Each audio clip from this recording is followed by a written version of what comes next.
大家好，我是健康管理师李晓。打呼噜是一件自己没有感觉，但是会影响他人睡眠的事情。通常打呼噜它不分男女，发生在胖人身上，身体呢痰湿瘀阻比较重，或者是平常有痰容易咳嗽，或者是腺样体肥大阻塞了呼吸道的人也容易打呼噜。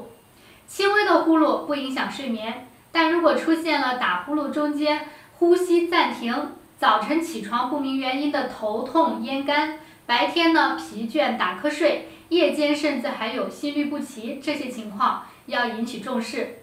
今天给大家介绍几个穴位，能够帮助我们改善上呼吸道的通畅，缓解打呼噜的问题。那下面呢，大家来跟我一起找一下这几个穴位。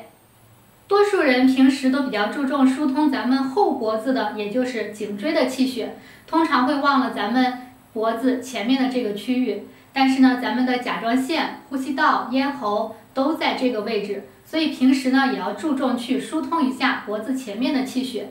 今天要按揉的穴位呢是3个：连泉、人迎和天突。下面呢，我们先找一下连泉的位置。连泉在我们的下巴的底端，轻轻地抬起下巴，向内量2横指，好，从下巴尖向内量2横指，中间这个点上就是连泉。找到位置之后，用拇指的指尖按揉它，好，连续按揉100下。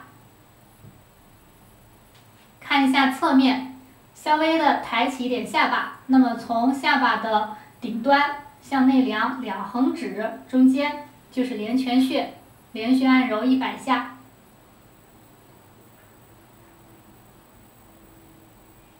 在按揉连泉的时候呢，会找到一种酸胀的那么舌头底端被顶住的感觉，就是找对了。人迎的穴位在我们喉结的两侧，旁开2厘米。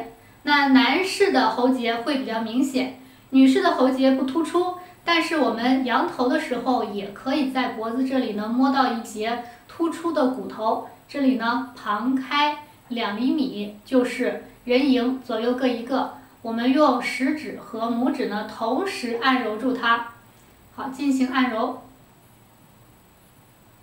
在刚开始按揉的时候呢，大家可能会觉得想咳嗽，嗓子很痒，那没关系，咱们就咳嗽一阵儿就好了。适应了之后呢，就不再想咳嗽了。同样的，人迎也是按揉100下。看一下侧面，先找到凸起的这一节喉结，两侧旁开各2厘米，用食指和拇指同时按揉。最后呢，找一下天突的位置，在我们脖子的下面有一个凹陷处，就是我们2个锁骨的中间，凹陷处的正中就是天突穴。我们可以用拇指指尖进行按揉，也可以用中指的指尖进行按揉。同样的，这3个穴位呢，每个按揉100下。咱们可以在每天早晨、中午和晚上，您吃过饭之后饭后半小时去按揉一下。这3个穴位呢，还有理气化痰止咳的作用。像平时痰比较多的人，包括这个腺样体肥大，那都可以通过按揉这3个穴位进行改善。我们脖子前面的气血疏通了，呼吸通畅了，晚上睡觉呼噜声自然就没有那么大了。打呼噜如果出现在小朋友身上，除了感冒、呼吸不畅，我们还要考虑是不是腺样体肥大了。对于孩子来说，最大的影响就是腺样体肥大可能会影响孩子面容的发育，让一个本来很可爱的孩子呢，面貌发育不是那么美。所以呢，不管老人还是孩子，打呼噜这个问题咱们都不能忽视。那今天这几个改善呼噜的穴位呢，就跟大家分享到这里。我是健康管理师李晓，如果您还有什么想了解的问题，可以在视频的下方再留言给我。谢谢大家。